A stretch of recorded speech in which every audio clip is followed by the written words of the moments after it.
good morning class. Myself Prerna Nishad, your science teacher. This is your cover page of your book. And today we start our new chapter, food production in plants. So let's start. First topic is development of teeth. देखिए हम पहले बच्चों पढ़ेंगे कि हमारे teeth कैसे develop होते हैं. Our teeth helps to chew and digest food, play an important role in speech and impact our overall health. देखिए जो हमारे दांत होते हैं वो हमें खाने में और फूड को डाइजेस्ट करने में एक बहुत ही इम्पॉर्टेंट रोल प्ले करते हैं और ये कोई भी चीज़ वर्ड्स को बोलने में या हमें किसी बात को बोलने में ये हमारे लिए हेल्पफुल होते हैं. Humans have 2 sets of teeth, primary और baby teeth and permanent teeth. देखिए बट हमारे पास 2 सेट्स ऑफ टीथ होते हैं. पहला कहलाता है प्राइमरी या बेबी टीथ, जो आपके पैदा होने के कुछ दिनों बाद आते हैं, जिसे दूध के दांत कहे जाते हैं.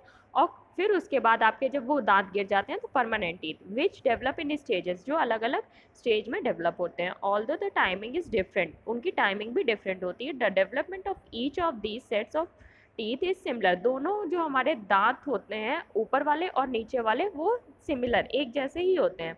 A new born baby does not have any tooth in his mouth.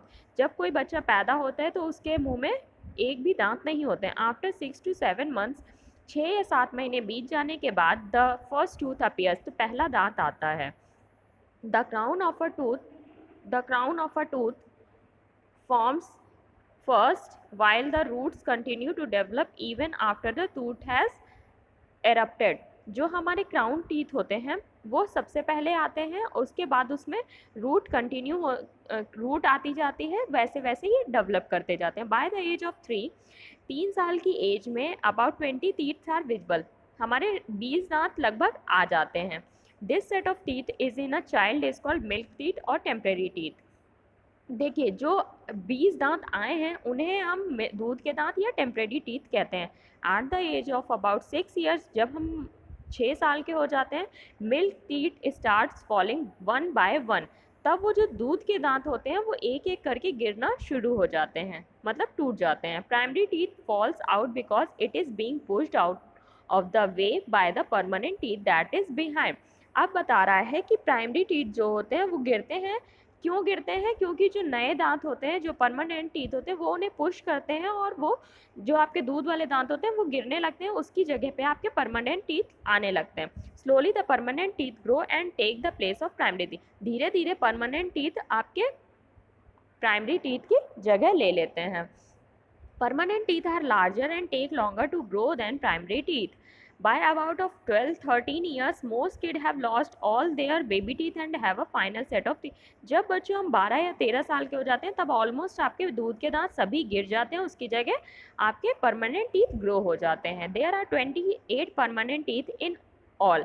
आपके लगभग 28 परमानेंट टीथ होते हैं. Between the age of 17 to 21, 4 more teeth called wisdom teeth usually grow the back of the mouth.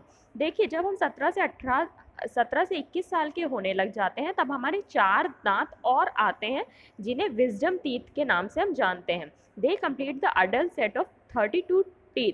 ये क्या करते हैं? आपके 32 जो दांत होने हैं उनको कंप्लीट कर देते हैं. पार्ट्स ऑफ टूथ मतलब आपके दांत की कौन कौन से पार्ट होते हैं. अ tooth is divided into 2 basic part. The crown which is the visible white part of the tooth. पहला क्या होता है? क्राउन कहलाता है, जो वाइट पार्ट होता है आपके दांत का. Second the root which you can't see. और सेकंड जो होता है वो रूट्स होती हैं, जड़ जो हमें नहीं दिखाई देती हैं. हमें सिर्फ क्राउन पार्ट दिखाई देता है जो वाइट होता है. The root extend below the gum line and anchor the tooth into the bones. The gum is in the pink fleshy part of a tooth. जो रूट आती है वो क्या करती है? गम लाइन के अंदर आती है और वो आपके टूथ के बोन्स को बनाती है. The gum is the pinky flesh part of the tooth. वो जो मसूड़ा, गम मतलब मसूड़ा होता है, वो क्या होता है? पिंक कलर का फ्लैशी पार्ट होता है दांत का. Layer of a tooth. आपके दांत के कितने लेयर होते हैं? Enamel. The crown of each tooth is covered with enamel which is very hard and shiny. Enamel क्या होता है? क्राउन पार्ट होता है, जैसे आपको डायग्राम में दिख रहा है. ये एक बहुत ही हार्ड और शाइनी पार्ट होता है. It act as the tooth bodyguard. ये आपके दांत के बॉडीगार्ड की तरह काम करता है. It protect the inside part of the tooth. ये आपके अंदर के जो दांत के अंदर के पार्ट्स होते हैं उनको क्या करता है, प्रोटेक्ट करता है। It protects the tooth from decay, ये दांत के टूटने को बचाता है। Animal is made up of phosphorus and calcium. जो आपका एनेमल पार्ट होता है ये आपका फॉस्फोरस और कैल्शियम से बना होता है। नेक्स्ट आता है डेंटिन। देखिए डेंटिन क्या होता है, under the enamel lies the dentin. Dentin आपका एनेमल के अंदर लाई करता है। It makes up the largest part of the tooth, ये क्या करता है, एक बहुत ही बड़ा पार्ट होता है दांत का। It is not as hard as enamel, ये एनेमल की तरह हार्ड नहीं होता है। It is like bone which supports the enamel, ये आपके बोन्स की तरह होती है जो एनिमल को सपोर्ट करती है। It is made up of calcium, ये कैल्शियम की बनी होती है।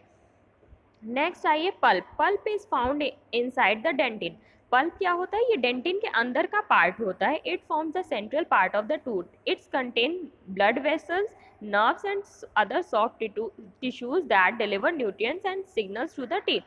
देखिए ये क्या करता है, ये आपका सेंट्रल पार्ट होता है टूथ का जिसमें आपके ब्लड वेसल्स, नर्व्स और कुछ सॉफ्ट टिश्यूज होते हैं जो आपके न्यूट्रिएंट्स को डिलीवर करते हैं और सिग्नल देते हैं आपके दांत को। When you eat a super cold scoop of an ice cream, जब आप एक स्पून आइसक्रीम का खाते हैं बहुत ज़्यादा जो ठंडी होती है, इट हर्ट्स अ टूथ और wet can get a cavity and we can get a cavity। देखिए जब हम आइसक्रीम खाते हैं तो वो हमें थोड़ी सी दांत में ठंडी लगती है और ये हमारे लिए कैविटी भी बनाती है। It is pulp that hurts, तो जो पल्प होता है वो हर्ट होता है। The pulp send messages to the brain about the sensation. Pulp क्या करता है, आपका ब्रेन को मैसेज देता है कि हमें ये चीज़ ठंडी लग रही है। The pulp also contain the tooth bloods vessels which feels the tooth and keep it alive and healthy. जो पल्प में आपके टूथ ब्लड वेसल्स होते हैं ये क्या करते हैं, दांत को जिंदा रखते हैं और हेल्दी रखते हैं। Thank you.